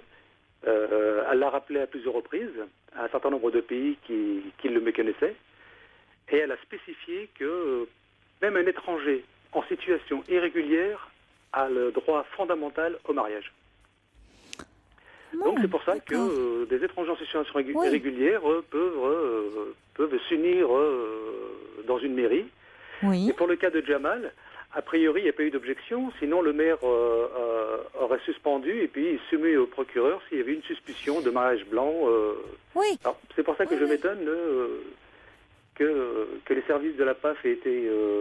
Oui, c'est ça. Alors, ce qui est fou, alors en revanche, c'est qu'après, c'est qu'il soit venu chez lui et que suite à ça, il était placé dans un centre de rétention. Parce que ça veut dire que quelqu'un l'a dénoncé. C'est ça, oui. C'est que quelqu'un à l'intérieur de la mairie l'a dénoncé. Alors que, comme vous dites, ça fait partie d'une convention ratifiée par la France. Et que donc tout étranger, même en situation irrégulière, a le droit de se marier en France. C'est cela. Et la difficulté, souvent, c'est que... vous voyez, vous m'apprenez quelque chose. Avant même de pouvoir exercer un recours ou de contester une décision administrative, oui. que ce soit d'une préfecture ou du ministère de l'Intérieur, le temps leur manque, et puis ils sont saisis. Ils sont saisis de leur personne et puis dirigés sur un centre de rétention en attente d'un document de l'autorité consulaire compétente, c'est celle qui a la nationalité du ressortissant, et qui l'atteste. Parce qu'il ne suffit pas juridiquement de pouvoir sortir un étranger du territoire, il faut le faire rentrer dans un autre territoire qui est souverain, qui a un cadre juridique, et les pays dans lesquels sont éloignés les étrangers, ils veulent s'assurer que c'est bien le bon, qu'il n'est pas d'une autre nationalité. Bien sûr. Donc il y a ce temps-là, et puis le temps aussi de trouver une place sur un avion. D'accord. Voilà, donc les centres de rétention servent surtout à ça, mais c'est aussi un moment où un ressortissant étranger peut, s'il dispose de l'information, faire valoir des moyens de droit auprès du juge de la rétention, qui est un magistrat du tribunal de grande instance. D'accord. Et dernière question, qu'est-ce qu'il faut pour... on peut être bénévole donc à la CIMAD, qu'est-ce qu'il faut avoir comme disposition particulière ? Alors évidemment, on peut être bénévole. Alors moi je suis rentré... à l'époque, j'étais objecteur de conscience et la CIMAD, comme d'autres associations en France, elle a un agrément du ministère de la Défense. Oui. Pour accueillir des jeunes gens qui doivent faire leurs obligations nationales, oui, oui. Et qui peuvent la faire sous la forme d'un service civil, qui dure plus longtemps, qui dure 2 ans. Voilà, et donc à la CIMAD, moi, je dirais que j'ai fait un peu mon droit, puisqu'il y avait beaucoup d'avocats qui étaient animés par cette cause, et qui animaient donc des commissions de formation à lesquelles moi j'ai participé. D'accord. Ouais. Voilà, donc qui m'ont mis un peu au fait de la législation en vigueur, et puis plus largement de ce que je connaissais pas, c'est-à-dire l'organisation administrative et puis juridique de la France. Voilà, et donc il y a aussi le GISTI. Alors eux, ce sont des juristes pur sucre, puisque ce sont pratiquement des avocats qui viennent souvent du syndicat, soit du syndicat des avocats. Et le GISTI, ils éditent chaque année un guide, tant sur la nationalité que le statut des étrangers en France. Et c'est vraiment des documents essentiels pour les personnes qui animent ce type de permanence. Mais ils interviennent directement auprès des étrangers ou c'est juste ils éditent des guides? Je pense qu'on peut les solliciter. Je crois qu'ils ont un site. Hein, ils établissent. Ils rédigent chaque année. Ils mettent à jour aussi 3 ou 4 guides qui sont vraiment très très bien faits. Ce sont des guides d'intervention, de soutien aux travailleurs immigrés. Voilà, ils existent aussi depuis très longtemps. D'accord. Et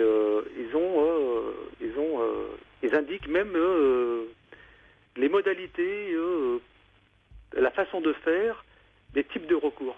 Parce que vous savez que comme on est dans un registre du domaine administratif, l'intéressé peut se défendre lui-même. Pour peu qu'il ait un modus operandi. Moi, j'ai eu l'occasion de le faire à l'époque. Ce qui est compliqué, hein, déjà, quand on ne connaît pas bien, c'est Voilà, compliqué de se défendre soi-même, mais bon. Comment dites-vous la justice Le Justi. Le Justi, G-U-S-T-I. G-U-S-T-I. D'accord. Et vous pensez qu'ils ont un site? Leurs ouvrages, leurs documents ce sont des petits livrets et sont vraiment très très bien faits. J'ai pas vu l'équivalent jusqu'ici. À l'attention des travailleurs immigrés. Voilà. D'accord. Et il y a toute une série d'explications des termes à la fin. Il y a un lexique. Et puis il y a toute une série d'adresses et d'organisations qui œuvrent dans ce domaine-là. Qui peuvent, aider dans ce domaine. Écoutez, merci infiniment, Sardaigne, de nous avoir appelés, parce que toutes ces informations peuvent nous être bien utiles. En tous les cas, pour ceux qui sont légitimes à quand même, comme Jamel, parce que c'est vrai que lorsqu'on est dans une situation de précarité et qu'on a face une grande machinerie qui se met en branle. Oui. On constate le dénuement et cette situation ubuesque dans laquelle il s'est retrouvé. Et aujourd'hui, il est marié, il a un enfant, et je pense que s'il a des récépissés, c'est parce qu'ils ne peuvent plus faire autrement. Alors, ils font durer, mais ils ne peuvent plus faire autrement parce que, encore une fois, la Convention européenne des droits de l'homme et la jurisprudence de la Cour européenne des droits de l'homme indiquent et spécifient que chacun a droit au respect de sa vie familiale et privée, et notamment à celle de sa vie conjugale, à celle d'un lien qui le rattache et qui l'enracine dans la France via son épouse, et puis son enfant, qui sont des nationaux. D'accord. Bon, écoutez, Jamal est sur la route, donc je pense qu'il vous aura entendu, et j'espère que ça lui sera utile. Et puis peut-être à d'autres auditeurs aussi qui sont dans cette situation. Merci beaucoup de nous avoir appelés, et bravo pour ce que vous avez fait. Merci Sardaigne. Au revoir. Pour rejoindre Caroline Dublanche, appelez le 39 21, 34 centimes la minute. Des mails qui arrivent sur europe1.fr. Elena qui dit pour l'aide juridique, il y a les avocats d'office ou bien l'aide juridictionnelle qui est gratuite, si possible, évidemment, si on entre dans les conditions.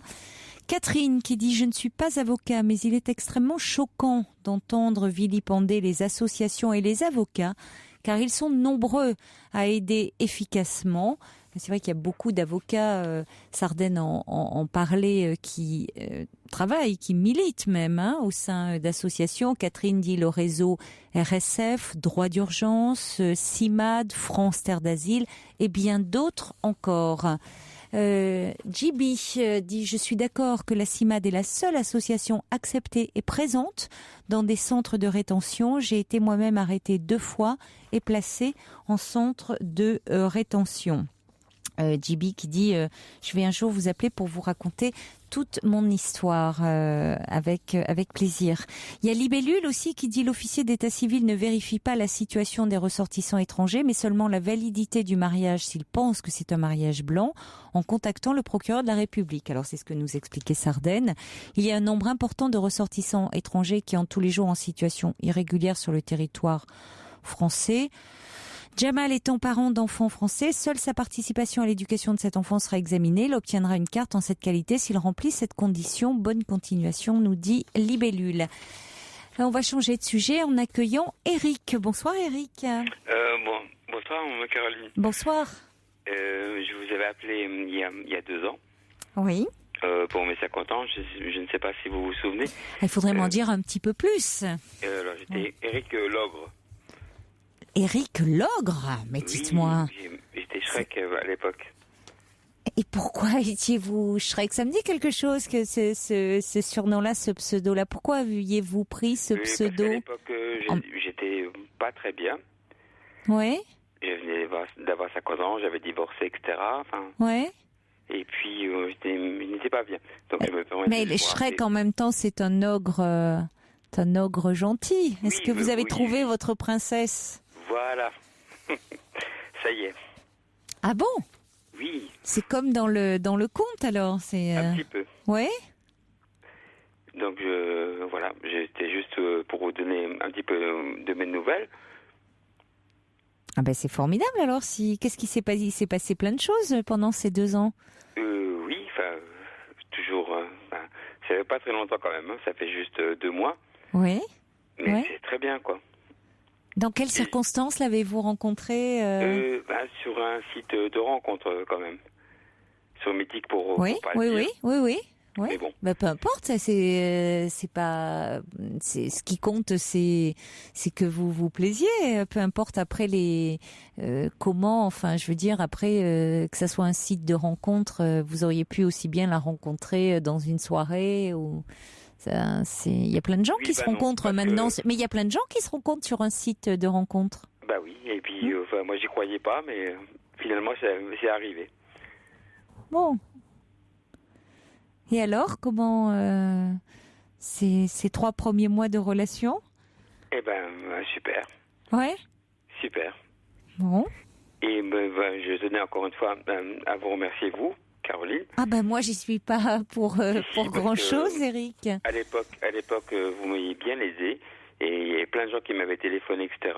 Après l'émission et ça m'avait beaucoup aidé. Parce que vous n'étiez pas bien, c'était le cap de ces 50 ans qui était difficile pour vous. Puis, il y avait plein de choses. Oui. Mais j'ai toujours gardé les podcasts. Je les ai gardés. Ah oui, vous l'aviez enregistré? Oui. Donc vous le réécoutez pour vous dire que finalement la roue tourne. Voilà. Et maintenant je vais avoir 52 ans. Oui. 2 ans après. Oui. Et l'émission m'avait beaucoup apporté. Pour me donner un petit coup de fouet, avec tous les coups de fil que j'ai eu après. Vous aviez eu, oui, comment ça s'était passé? Parce que souvent, il y a quand vous parlez comme ça à l'antenne, il y a ce qui se dit à l'antenne, et puis il y a ce que l'on sait moins, ce qui se passe hors antenne. C'est-à-dire que justement, j'avais eu pas mal d'appels. J'avais appelé aussi des gens et qui m'avaient donné un petit boost. On va dire. Oui. Et puis voilà. Puis maintenant, j'ai rencontré ma princesse. Oui. Votre princesse, comment elle s'appelle dans le film? Je sais plus. C'est ce que dit Sergio. Ne dites surtout pas de mal de Shrek, gros ogre tout en tendresse. Il ajoute moi mais en vert. C'est ça. C'est qu'il est tout très très tendre. Il fait peur. Apparemment, tout le monde il impressionne comme ça, mais en fait, il est plein de tendresse. Il est très caustique en même temps, très drôle. Voilà. Et c'était vous qui vous étiez surnommé comme ça? Oui, je sais pas si vous vous souvenez, Caroline. Oui, mais ça me dit quelque chose parce que très longtemps. Parce que oui. J'avais tenu l'antenne très longtemps. Oui. Je me souviens de vous. Je suis heureuse de voir que vous allez beaucoup mieux aujourd'hui. Oh oui. Bon. Écoutez, j'en suis vraiment ravie. Et donc vous vous sentez comment? Toujours un peu Shrek ou pas? Ou plus du tout? Un petit peu moins. Un petit peu moins. Bon. Je suis un petit peu plus prince charmant, on va dire. Voilà, vous êtes devenu un prince charmant. Voilà. Vous avez rencontré votre belle. C'est Fiona, me dit Fifi. Oui, c'est Fiona. C'est ça, voilà, c'est ça. Fifi qui connaît ses classiques. Oui, c'est ça. Oui, puis il y a ah ben non, c'est Asiba. Bon, c'est Fabrice. Bon, allez, c'est toute l'équipe qui a passé, mais enfin, je croyais que c'était Asiba qui regardait, mais non, c'est Fabrice. C'est qui est une petite fille certainement, et donc qui doit regarder tout ça. Mais bon, donc il y a l'âne, je sais plus comment il s'appelle. Il y a tout le monde. Bon, voilà, toute la fine équipe. Bon. Bah écoutez, Sergio, lui, il est très au fait, très au courant, parce qu'au même moment, il me dit c'est Princesse Fiona, bien évidemment. Oui. Voilà. Donc, Je vais pas vous demander si elle a le physique de princesse Fiona, parce que ça serait pas forcément très gentil, mais elle est forcément très belle à vos yeux. Ah, bien sûr. Oui, évidemment. elle est forcément à vos yeux ravissante, et c'est ce qui compte. Bon, écoutez, moi je suis ravie quand on me rappelle pour me donner de bonnes nouvelles. Eh ben voilà. Oui, parce que souvent on m'appelle pour me dire ça va pas bien, je suis pas en forme, et je suis là évidemment pour ça. Mais je suis aussi. C'est pour ça que je me permets de rappeler. Vous avez très bien fait parce que ça me fait plaisir. Au bout de 2 ans, bientôt je vais avoir 52 ans. Oui. Bientôt, et maintenant c'est bon, quoi, c'est bien, tout va bien. Bon, comme quoi, voilà, il y a des moments comme ça dans la vie où on a l'impression que tout est un peu gris, rien n'avance, où on est triste, Et encore une fois, vous m'aviez beaucoup aidé. Enfin, surtout les appels après que j'ai eu, etc. Oui, mais c'est ça. Mais c'est ce que j'aime aussi là, c'est que beaucoup de personnes, et ça arrive, ça arrive tous les soirs. Enfin, il n'y a pas une semaine en tout cas qui se passe sans que une histoire touche particulièrement, et que les personnes qui écoutent appellent le 3921, donc le standard d'Europe 1, pour dire voilà, j'ai été touchée par tel auditeur, par telle auditrice, et j'aimerais beaucoup entrer en contact avec lui. Est-ce que vous pouvez lui transmettre mon numéro? Et donc hors antenne, l'émission se poursuit, j'ai envie de dire. C'est-à-dire que vous continuez à vous parler. Exactement. Et à l'époque, il y a 2 ans, beaucoup de personnes m'avaient appelé, ou moi je les avais appelés, et on a eu pas mal de relations téléphoniques, mais bon, qui ne se sont pas concrétisées. Mais bon. Oui, mais bon, c'est de savoir qu'on se sent quand même moins seul dans ces cas-là. Exactement. Ça fait du bien de se sentir compris, soutenu, et puis qu'il y a des inconnus comme ça qui sont bienveillants et qui ont pu être touchés à un moment et qui se sont reconnus, puis qui ont envie de vous apporter un petit message comme ça d'affection et de réconfort. Voilà. Bon. Mais je vous écoute tous les soirs encore.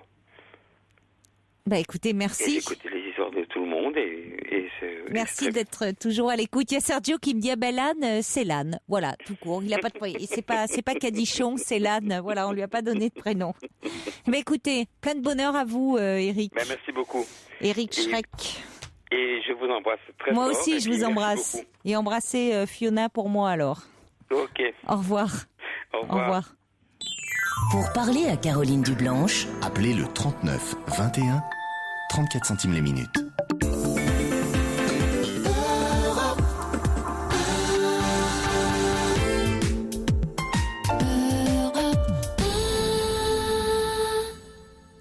Bonsoir Marie-Annick. Bonsoir Caroline. Bonsoir. Alors moi je vous appelle parce que j'ai un de mes enfants qui est atteint d'une maladie génétique qui s'appelle la neurofibromatose de type 2. Donc j'aurais aimé avoir des témoignages de personnes éventuellement qui connaissent cette maladie, comment elle évolue, parce qu'en ce moment mon fils, ça va faire 8 semaines qu'il est à l'hôpital. Il a perdu la voix, il n'est plus nourri buccalement, il est nourri par sonde gastrique. Et il y avait une opération de prévue le 7 juin sur Bordeaux, et puis en fait, c'est annulé parce que il y a beaucoup trop de risques. Il a quel âge, votre fils ? 41 ans. 41 ans. Et quand est-ce qu'on lui a découvert cette maladie ? À l'âge de 19 ans. Ah oui, d'accord. Et là, ça se dégrade. Elle évoluait la bas bruit jusqu'à présent ? Elle évolue, oui. C'est-à-dire que quand on lui enlève, on regroupe ça dans les tumeurs, parce qu'en fait, il y a des neurinomes, des schwannomes, des granulomes, mais en fait, on dit toujours des tumeurs. Là, il y a un kyste qui vient d'apparaître dans le tronc cérébral, qui est très en profondeur, qui lui immobilise toute la joue droite. Donc ça atteint la parole, la déglutition. Que vous disent les médecins par rapport à ça ? Parce qu'il est suivi. C'est quel type de médecins qui sont des Des neurologues, des rhumatologues? Qui suit? Quelle spécialité? Parce que moi, je ne suis pas médecin, donc je peux pas... Non. Oui. Disons qu'on va sur Bordeaux, on voit une neurochir et puis un professeur qui est ORL. Mais trouver un médecin spécialisé dans la maladie, justement, je ne sais pas s'il y en a vraiment. Et qu'est-ce qu'ils me disent, les médecins? Ils ne me laissent pas d'espoir, quoi. Pas d'espoir dans quel sens? C'est-à-dire, ils vous disent que c'est une maladie qui évolue, qu'on ne peut pas freiner l'évolution de la maladie? Non, parce que mon fils, il va s'en aller, quoi. Oui. Oui, qu'il n'y a pas de possibilité de rémission. Non, parce que cette opération-là, si éventuellement on avait pu la faire,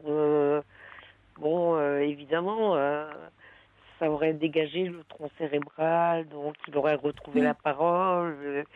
Mais il a tellement maigri, tellement... il perd toutes ses forces, en fait. Oui. Et puis là, du fait qu'il ne mange plus, vous savez, buccalement, alors il réclame des yaourts, vous savez, des choses... Et on ne peut pas, oui, c'est ça, c'est trop risqué d'intervenir, d'enlever là où c'est situé, cette tumeur. Parce que là où on est... je peux pas dire le nom de la ville, en fait. Il a été hospitalisé, en fait, c'était pour une très grosse infection urinaire, une pyélonéphrite. Oui. Ils lui ont fait une anesthésie pour lui poser la sonde, la sonde gastrique. Oui. Et il a fait une apnée respiratoire. Ah oui. Alors maintenant, les médecins ne veulent plus prendre le risque de lui passer quoi que ce soit par la bouche, même pas une cuillerée d'eau, une cuillerée de... Et c'est vrai qu'on devait partir sur Bordeaux le 4 juin. L'opération avait lieu le 7. Oui. Mais bon, il a un poids très très faible, parce qu'il fait que 48 kilos de sang. Oui, en effet. Là, il a pris, il a pris 1,6 kg avec les poches qu'on lui donne, mais bon, et on est quand même à 1160 km de Bordeaux. Donc, la neurochirurgie, je l'ai régulièrement au téléphone. Et elle me dit j'aimerais voir votre fils, mais bon, un transport dans la même journée pour lui, ce serait trop fatigant. Oui, et oui, c'est ça, dans son état. Donc, il faudrait que, si vous voulez, avant on appelait ça du gavage, quoi. Voilà, maintenant, ils ont changé de terme. Mais là, il le bourre de calories.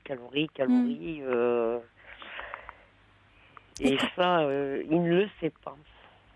Il ne sait pas que l'opération a été annulée, en fait.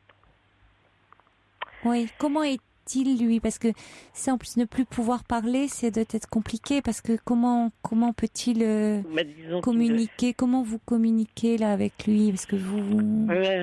par ardoise. Oui, il écrit. Non, moi j'écris, lui, non, parce qu'il n'a plus de force. Il n'a pas la force d'écrire. Non, et puis il n'entend plus du tout. Donc, ou alors avec des gestes, il y a des choses qu'on arrive à comprendre, quoi, si vous voulez. Lui n'a pas la force d'écrire. Non, parce que rien ne tient, si vous voulez, dans la main, quoi. D'accord. Parce que tout le côté droit, on a pris un coup, parce que c'est un nerf qui est hyper important dans le... Et là, maintenant... J'aurais voulu savoir aussi, est-ce que pour les opérations, est-ce qu'il y avait que des anesthésies générales?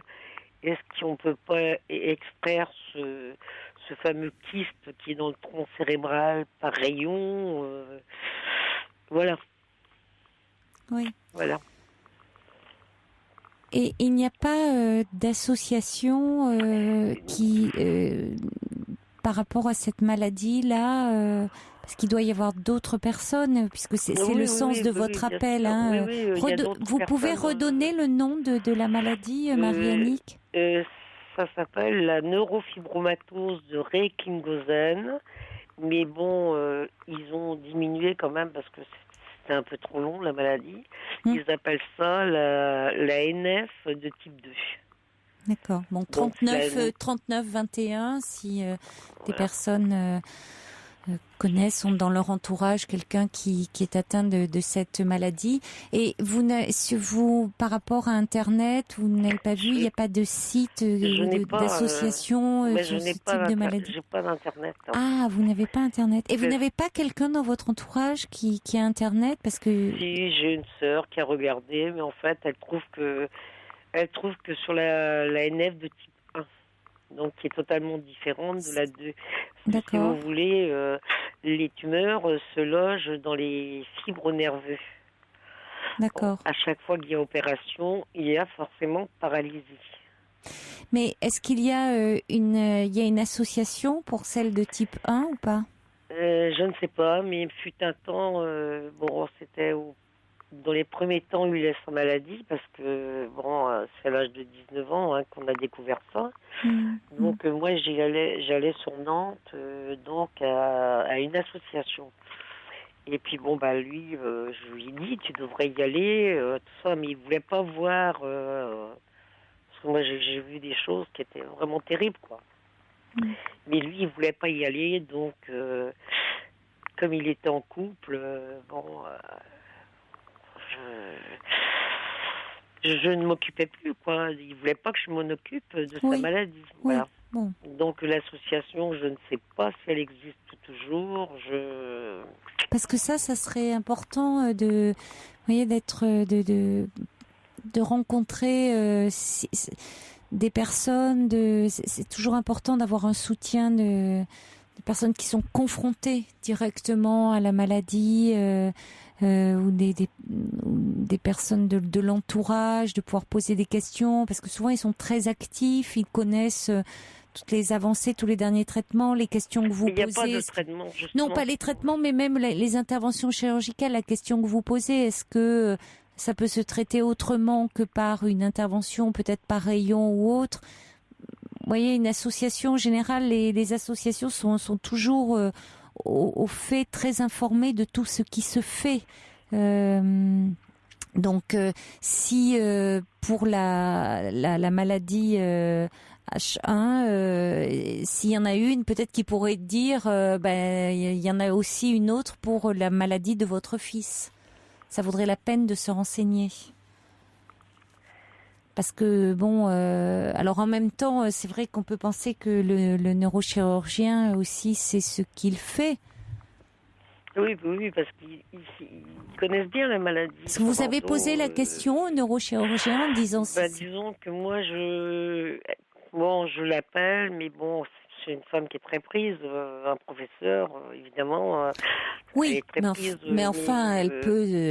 Elle me rappelle quand même, c'est une femme vraiment charmante. Elle se montre disponible, pour vous, malgré tout. Oui. Est-ce que vous lui avez posé la question de dire si ce n'est pas possible, ce que vous dites là, par rapport à la chirurgie, est-ce que ça pourrait être possible autrement par des rayons? Vous lui avez demandé à elle? Non, parce que la dernière fois qu'elle m'a appelé, qu'elle m'a annoncé que l'opération n'aurait pas eu lieu, je sais pas. Oui, ça a été terrible pour vous. J'ai été choquée, puis je n'ai pas pu lui poser quoi que ce soit comme question, quoi. Parce que je sais qu'il existe le Gamma Knife, mais le Gamma Knife, apparemment... C'est quoi, ça? C'est un laser. D'accord. Mais apparemment, il ferait plus de dégâts qu'une intervention médicale, quoi. Oui, voilà. La dernière fois, il vous fallait déjà digérer cette nouvelle que l'intervention n'aurait pas lieu. Ouais.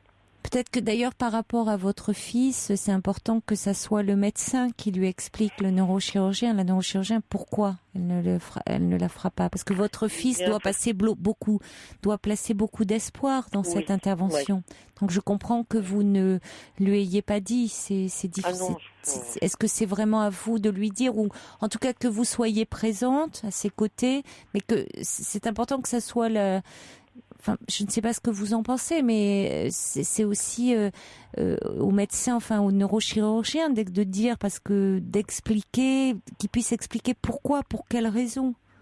Disons que la raison... Non, mais la raison, vous la connaissez, mais je veux dire par rapport à votre fils, voyez, de dire, c'est au médecin aussi, de dire, c'est votre fils, c'est pas parce qu'il ne peut plus parler qu'on ne doit pas s'adresser à lui. C'est lui le patient, c'est lui qui est concerné. Donc le médecin doit pouvoir aussi lui dire à lui. Vous ne pensez pas ? Si, mais bon, disons qu'on est à 1160 km de Bordeaux. Oui. Donc un transport pour lui en ambulance, parce que les transports sont dans la journée. Hein. Oui. Une consultation, ça dure 20 minutes. Oui. Mais est-ce que quelqu'un d'autre pourrait pas lui dire de là où il est hospitalisé ? Enfin, je ne dis pas qu'il y a urgence à lui dire, hein. Vous voyez, c'est pas du tout. Mais qu'à un moment, il va se poser la question, il va se demander. C'est pas. Vous voyez, je suis pas du tout en train de dire qu'il faut lui dire quand il n'y a pas de précipitation à avoir, hein, vraiment. Mais qu'à un moment, peut-être qu'il va se poser la question de plus en plus, vous demander, et que pour lui annoncer. Alors peut-être que vous attendez pour lui annoncer d'espérer qu'il y ait autre chose. L'intervention n'aura pas lieu, mais on peut te proposer autre chose. C'est ça que vous attendez. S'il reprenait du poids, éventuellement le transport sur Bordeaux pourrait se faire. Et puis, ce professeur veut vraiment le voir, quoi. Voilà, elle veut le voir. Elle me l'a bien dit la semaine dernière. Et elle me dit, je veux voir votre fils. Mais bon, c'est pareil. Par hélicoptère, c'est pas possible non plus de faire déplacer un hélicoptère pour une consultation de 20 minutes. Il a déjà été transporté par hélicoptère suite à une méningite. Hein. Mais là, pour une consultation, c'est pas possible, quoi. Je pense pas que la Sécu accepterait, surtout à l'heure actuelle, de prendre en charge un transport par hélicoptère. Et puis disons que quand il va à Bordeaux, disons que je vais avec lui, parce qu'en fait, je suis ses oreilles. Hein. Alors, quand il se fait opérer, parce qu'il s'est fait déjà opérer plusieurs fois à Bordeaux, moi, je reste dans une pension de famille pour être près de lui. Parce que sinon, il n'a personne, il n'a pas de visite. Donc, et puis j'arrive à communiquer avec lui tout en lui disant ce que me disent les infirmières, parce qu'il me pose des questions en permanence. Et de quoi tu discutes avec l'infirmière, voilà. Parce que tout le monde ne prend pas le temps non plus de lui écrire sur l'ardoise. Oui, et c'est très dur pour lui parce que... Oui, il doit se sentir très, très isolé. Isolé, oui, complètement. Alors que, c'est vrai que là, ce truc-là n'était pas prévu au programme parce qu'il n'apparaissait pas sur les autres IRM et puis il a poussé comme ça parce que, vous savez, mon fils, il vivait tout seul chez lui. Il se faisait à manger, il faisait sa toilette tout seul, malgré qu'il est en fauteuil roulant, paraplégique. Oui, mais il était néanmoins autonome. Enfin, il avait une autonomie, il tenait. Oui. Chose que maintenant, il n'a plus, quoi. On a Sabine, c'est dommage, il y a Sabine qui a appelé le 3921, qui est médecin mais qui ne souhaitait pas s'exprimer à l'antenne et qui dit que c'est une maladie orpheline caractérisée par la survenue de tumeurs bénignes qui poussent un peu partout, ce que vous nous disiez, et que donc il est très important de s'entourer des meilleurs spécialistes. Alors peut-être que Sabine pourrait au moins peut-être appeler le 3921 pour dire si elle connaît des spécialistes, voyez, puisque pour nous donner au moins des coordonnées. Elle dit la chirurgie du cervelet n'a pas été annulée, mais reportée, peut-être le temps qu'ils prennent du poids. Voilà, c'est possible, c'est ce que le neurochir m'a dit. Alors ça change quand même, ça changerait la donne, hein, ça. Oui, mais il y a aussi le problème des anesthésistes, vu ce qui s'est passé par ici. Oui. C'est qu'il a fait une fausse route, si vous voulez. D'accord. Suite à l'anesthésie, et il a fait une apnée respiratoire. Voilà. Oui, donc ça, évidemment. Mais maintenant, c'est ce qu'on nous a dit à l'hôpital. Mais vous savez, oui, mais on ça, n'a alors, pas de professeur par chez nous, donc on n'a pas de grands médecins non plus. Donc, non, mais c'est vrai qu'il faut déjà. Il faudrait déjà. Vous voyez, c'est parce que moi j'avais entendu que c'était annulé du fait de la localisation de la tumeur. Mais alors il y a ça, mais si c'est aussi parce qu'il est très affaibli, voilà. mais peut-être aussi qu'il se requinque, qu'il reprenne du poids, et qu'à ce moment-là, ça peut être envisagé. On puisse envisager. Oui. Bon, et refaire le point avec la neurochir. Oui. Et concernant les apnées respiratoires, bon, il y a d'autres personnes parfois qui font des apnées respiratoires et néanmoins qui ont des anesthésies. Mais on s'entoure de toutes les précautions nécessaires, d'autant plus que qu'on le sait. Oui.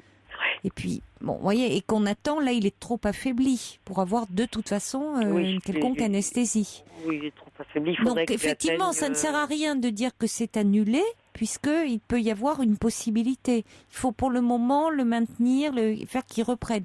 Et il a repris déjà. Il a repris, ce qui est bon signe quand même. Hein. Oui, parce que la neurochirurgienne m'a bien dit, comme il devait rentrer le 4, elle m'a dit à 2 jours éventuellement de l'entrée qui était prévue, s'il a bien repris, on pourrait se voir à ce moment-là.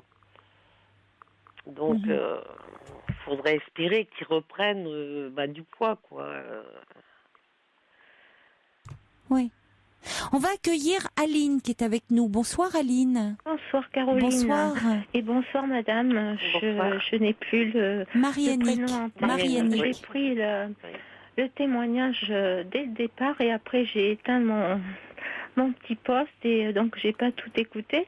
Mais très rapidement, il m'est venu à l'idée, c'est peut-être tout, je sais pas si c'est une piste, mais est-ce que cette dame pourrait pas demander par exemple à l'AFM, l'association française contre les myopathies, parce que quand on fait le téléthon, c'est vrai que moi je donne un petit peu et il semblerait quand même, bon je suis dans le milieu médical mais je suis pas médecin ni chirurgien, mais disons que ils ne traitent pas uniquement des myopathies, ils ont quand même un champ de recherche et ils visent d'autres maladies aussi qui sont quand même pas très communes, parce qu'apparemment le fils de cette dame a une maladie qui est pas commune quand même.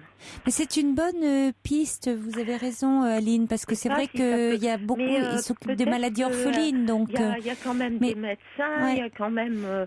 mais je me permets de vous interrompre Aline, parce que je voulais remercier infiniment, même si c'était une très bonne idée, je voulais remercier infiniment Hélène, qui a appelé le 3921, lui souhaiter bon courage d'ailleurs, parce qu'Hélène est atteinte de cette maladie, et elle est en contact avec l'association ANR, association neurofibromatose et Recklinghausen, et elle nous a donné. J'entends bien ce que vous dites. Elle nous a donné un numéro de téléphone, donc on va vous communiquer, Marie-Annick. Là, j'ai rien sous la main. On va vous le donner hors antenne, mais je le donne quand même à l'antenne parce que qui sait, ça peut être utile à d'autres personnes. C'est le 03 20 54 72 76 03 20 54 72 76, et sinon il y a un site aussi, c'est www.anrfrance.fr. donc c'est une association qui s'occupe de cette maladie. Donc on va vous donner les coordonnées hors antenne, Marie-Annick. Merci infiniment à Hélène d'avoir appelé. Merci, et à vous aussi, Aline, parce que c'était une bonne piste. Je vous en prie, au revoir et puis bon courage à cette dame. Merci beaucoup. Bonne soirée. Bon courage. Les Français et les Canadiens, ils ont ouvert des laboratoires justement pour faire des recherches sur cette maladie et trouver éventuellement un traitement. Mais bon, c'est vrai que les recherches, ça prend des années et des années. Et oui. Oui, mais si vous voulez, c'est important quand même de vous mettre en contact avec l'association, parce que vous voyez, par rapport à la question que vous vous posez sur la localisation de la tumeur, qu'est-ce qui peut être mis en place, de toute façon, vous savez, de pas être isolé, de pouvoir échanger avec d'autres personnes qui connaissent bien. C'est évidemment malheureusement comme ça peut pas, il n'y a pas de baguette magique si on pouvait, mais c'est important de parler avec d'autres personnes qui connaissent bien ça et où vous pouvez échanger comme ça des conseils, du soutien, du réconfort. Il y a Laurence de Picardie et il y a Eridan qui dit que de courage vous faites preuve, parlez-lui à votre fils en lui présentant cela comme un espoir. Je pense qu'il perçoit évidemment les choses, il ne s'agit pas de lui cacher les choses, il faut qu'il garde espoir, bon courage à tous les deux. Et surtout ne raccrochez pas, Marie-Annick, on va vous donner les coordonnées de l'association hors antenne. D'accord. Très bon courage à vous. Merci. Ne raccrochez pas, Julie va vous donner ça. Caroline. Au revoir. Au revoir. Au revoir. Belle nuit à vous, faites de jolis rêves.